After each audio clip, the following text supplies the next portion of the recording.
नमस्कार, मैं आस्था Thakur. Rewanchal news express में आप सभी का स्वागत है।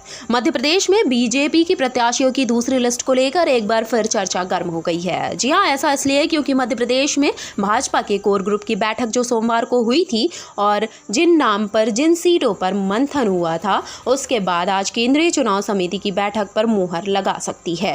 ऐसा इसलिए कहा जा रहा है कि आज केंद्रीय चुनाव समिति की बैठक होनी है दिल्ली में, जिस पर देश के प्रधानमंत्री नरेंद्र मोदी भी शामिल हो रहे हैं और केंद्रीय गृह मंत्री अमित शाह की उपस्थिति में यह बैठक होनी है। इसमें रेल मंत्री अश्विनी वैष्णव, भूपेंद्र यादव समेत भाजपा के भी मध्य प्रदेश के बड़े नेता शामिल हो रहे हैं, क्योंकि सोमवार को भाजपा के कोर ग्रुप की बैठक हुई थी। जेपी नड्डा की आवाज पर यह बैठक हुई थी। जिन सीटों पर मंथन किया गया था उसे आज अंतिम फैसला लिया जा सकता है। ऐसा उम्मीदें जताई जा रही हैं कि मध्य प्रदेश में जिस तरह भारतीय जनता पार्टी जन आशीर्वाद यात्रा पूरे प्रदेश में निकाल रही है, जन आशीर्वाद यात्रा का समापन 25 सितंबर को होना है। भोपाल में पार्टी कार्यकर्ताओं का एक बड़ा महाकुंभ का आयोजन होना है, जिसमें देश के प्रधानमंत्री नरेंद्र मोदी शामिल हो रहे हैं। लगभग 10 लाख कार्यकर्ताओं के शामिल होने की उम्मीदें जताई जा रही हैं। सूत्रों के हवाले से यह खबर निकल कर आ रही है कि इस महाकुंभ के पहले भाजपा प्रत्याशियों का ऐलान करने के पक्ष में दिख रही है। आज बीजेपी के केंद्रीय चुनाव समिति की जो बैठक होनी है, उसके बाद मध्य प्रदेश में 64 से 70 विधानसभा सीटों में प्रत्याशियों का ऐलान हो सकता है। कभी भी सूत्रों के हवाले से यह खबर निकल कर आ रही है कि बीजेपी ऐसी विधानसभा सीटों पर सांसदों को भी उतरने के पक्ष में दिख रही है, जहां पर सर्वे पर स्थिति ठीक नहीं बताई जा रही है।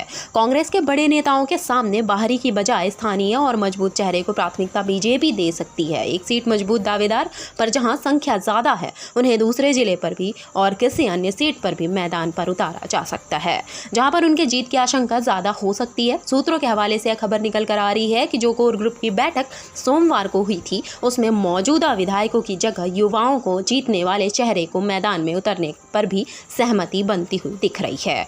अगर बात करें विंध्य में, तो उसमें विधायक नारायण त्रिपाठी, इसके अलावा कांग्रेस में शामिल हुए कोलारस से विधायक वीरेंद्र रघुवंशी समेत 18 विधायकों का टिकट कट सकता है। हालांकि वीरेंद्र रघुवंशी जब से कांग्रेस में शामिल हुए, तो वह कांग्रेस में शामिल होने के बाद कांग्रेस उनका टिकट देने की कयास लगाई जा रहे हैं और बीजेपी से अब उनका टिकट लगभग कट चुका है। हालांकि सूत्र अभी भी यह कह रहे हैं कि जिस तरह मैहर में नारायण त्रिपाठी के बारे में अंतिम निर्णय अभी पार्टी ने कोई नहीं लिया है, ऐसा इसलिए भी हो रहा है क्योंकि जो सर्वे हो रहे हैं मैहर में, जो सर्वे हुए उसमें नारायण त्रिपाठी की स्थिति कमजोर नहीं है।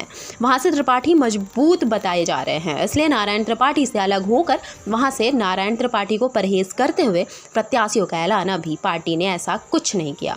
हालांकि नारायण त्रिपाठी के जिस तरह बगावती तेवर दिख रहे हैं, पार्टी के खिलाफ टिकट काटने का जो कयास है वह तेजी के साथ लगने लगे। लेकिन फिलहाल आज बीजेपी के कोर ग्रुप की बैठक के बाद आज केंद्रीय चुनाव समिति की बैठक होनी है, जिसमें देश के प्रधानमंत्री नरेंद्र मोदी की उपस्थिति में यह पूरी बैठक होगी और यह अनुमान लगाया जा रहा है कि आने वाले समय में 65 से 70 प्रत्याशियों का ऐलान बीजेपी कर सकती है, क्योंकि 39 प्रत्याशियों की सूची बीजेपी ने पहले जारी की थी, जिस पर तमाम चर्चाएं शुरू हुई थीं और यह अनुमान लगाया जा रहा था कि बीजेपी जल्द ही दूसरी लिस्ट प्रत्याशियों का निकाल सकती है। पहली बार ऐसा हुआ जब बीजेपी ने चुनाव की इतना पहले अपने प्रत्याशियों की पहले सूची जारी की थी, जिसमें 39 प्रत्याशी थे, यानी कि आचार संहिता लगने के काफ़ी पहले बीजेपी ने अपने लिस्ट को जारी कर चौंका दिया था। अब यह अनुमान लगाया जा रहा है कि आने वाले समय में जल्द ही मध्य प्रदेश में बीजेपी दूसरी लिस्ट भी जारी कर सकता है, क्योंकि पहली बार जब बैठक हुई थी, बैठक के बाद यह निर्णय लिया गया था और 39 प्रत्याशियों का ऐलान किया। आज फिर केंद्रीय चुनाव समिति की बैठक होनी है, जिसमें नरेंद्र मोदी की उपस्थिति में यह बैठक होनी है। यह प्रयास लगाए जा रहे हैं कि 64 से 70 प्रत्याशियों का ऐलान बीजेपी एक बार फिर कर सकती है। जी हाँ, फिलहाल के लिए इतना ही। आगे जानने के लिए बने रहिए रेवांचल न्यूज़ एक्सप्रेस के साथ। धन्यवाद।